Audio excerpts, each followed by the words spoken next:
How the 2008 financial crisis affects you today. To look back at the death of the economy, most people recall 2008, when the globe experienced one of the worst financial crises in history. There'd be a loss of household wealth of $19.2 trillion and failure of some of the biggest financial institutions in the world. The recession has significantly impacted the lives of many people who lived through the crisis without realizing it. From resistance to globalization to a decline in confidence in governmental financial institutions and interpersonal relationships. It's all connected to this moment in time. Since the recession, fewer people have had children, making survival more difficult. Even before the 2008 financial crisis, there was less productivity, greater money printing, and low interest rates, all of which benefited the richest people disproportionately, given how the world economy is currently performing. Looking back at this time in history is becoming more and more crucial to understanding what occurred and the connection it makes to the present. The severe financial crisis the entire world expected from 2008 to 2009 is referred to as the global financial crisis of 2008-2009. The financial crisis had a significant impact on millions of Americans as well as people and institutions all around the world. Financial institutions began to fail. Bigger organizations took over many, and the U.S. government was compelled to provide bailouts to keep many of them afloat. The crisis, also known as the Great Recession, didn't occur suddenly. The crisis was caused by several variables, many of which exist today. Let's look at a quick summary of the 2009 global financial crisis. The origin of the Great Recession. The primary and immediate cause of the financial crisis was the burst of the U.S. housing bubble, which peaked in FY 2006 through 2007. However, everything started following the September 11, 2001 terrorist strikes. The Federal Reserve System cut interest rates to 1% due to the U.S. economy going into recession. Fixed income investors who previously bought U.S. Treasury bills were dissatisfied with the rates they were receiving because 1% is such a low interest rate and started looking for other investment opportunities. After learning about the issue, American investment banks started to use their financial know-how on mortgages. Investment banks in the United States were the first to securitize mortgages into mortgage-backed securities, a type of asset-backed security. A collection of different mortgages that are geographically dispersed to improve diversity and hence reduce risk makes up an MBS. Investment banks employ MBS to minimize risks while maintaining maximum potential future rewards from such assets. The impacts of the U.S. financial crisis have largely affected every country, developed or developing countries. The U.S. subprime crisis has reached international levels by August 2007, and it was evident that the stock market alone cannot resolve it. Because banks worldwide were terrified of the unknown, the interbanking market completely collapsed. British bank Northern Rock had to ask the Bank of England for emergency assistance due to the lack of liquidity. To prevent a global financial disaster at the time, central banks and governments worldwide started to work together. All of the main economies in the world were either in recession at the end of 2008 or were struggling to avoid one.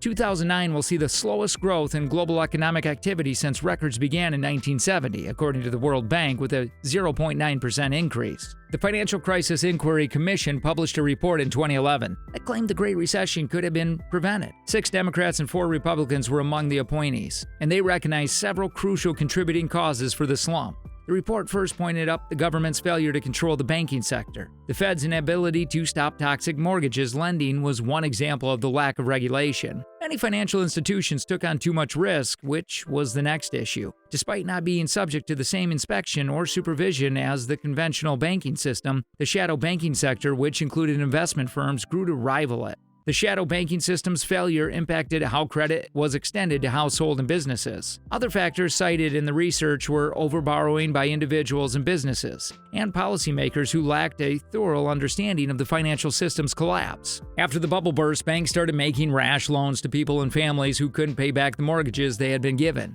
Then, it was inevitable that these high-risk, subprime loans would be bundled and transferred through the chain. Lending institutions started to have financial issues as the number of subprime mortgage packages increased to an unimaginable level and a significant portion went into default. It caused the global financial crisis that lasted from 2008 to 2009 and persisted for years afterward. How did the crisis change the housing market? The housing market was the crisis epicenter. Homeowners with subprime and other risky loans defaulted at historic rates, causing the market to tumble. As a result of falling housing prices, millions of people experienced foreclosure. With property prices rising and fewer people falling delinquent on their mortgages, the market has largely recovered. Regulators have also put new limitations on the kinds of loans that banks can provide. Do you recall the ninja loans?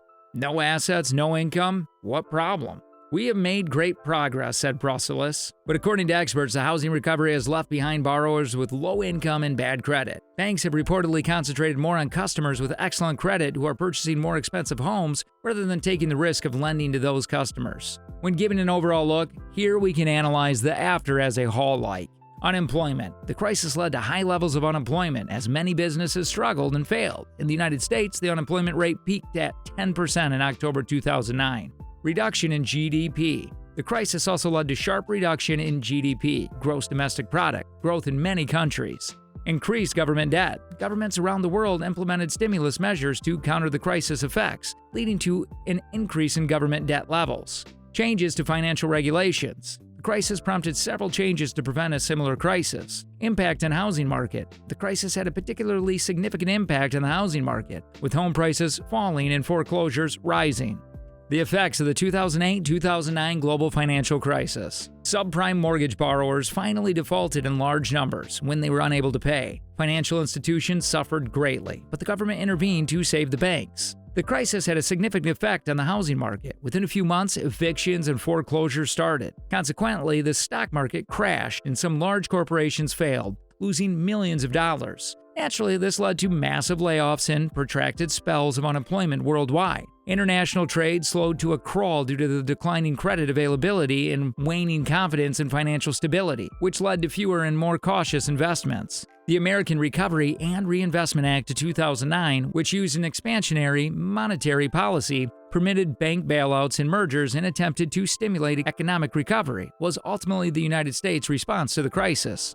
The Great Recession's response. Although the Federal Reserve and other central banks' aggressive monetary policies in response to the Great Recession are widely credited with averting even more harm to the global economy, they have also come under fire for delaying the overall economy's recovery and laying the groundwork for future recessions.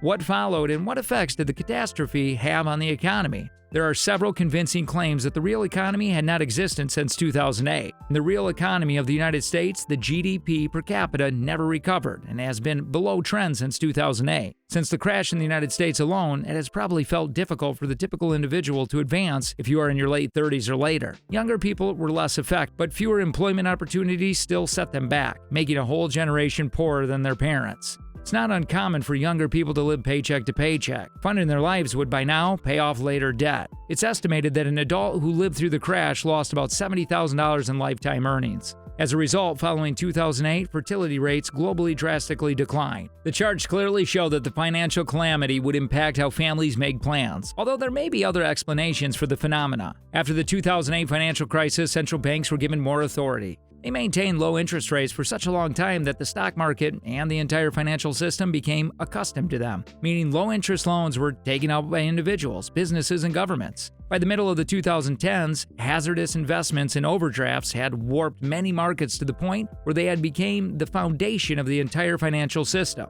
The ability of central banks to maintain these conditions became essential to growth. By the late 2010s, wealth disparity had risen as individuals closest to the banking sector became exceedingly wealthy while the rest of the general population remained stagnant.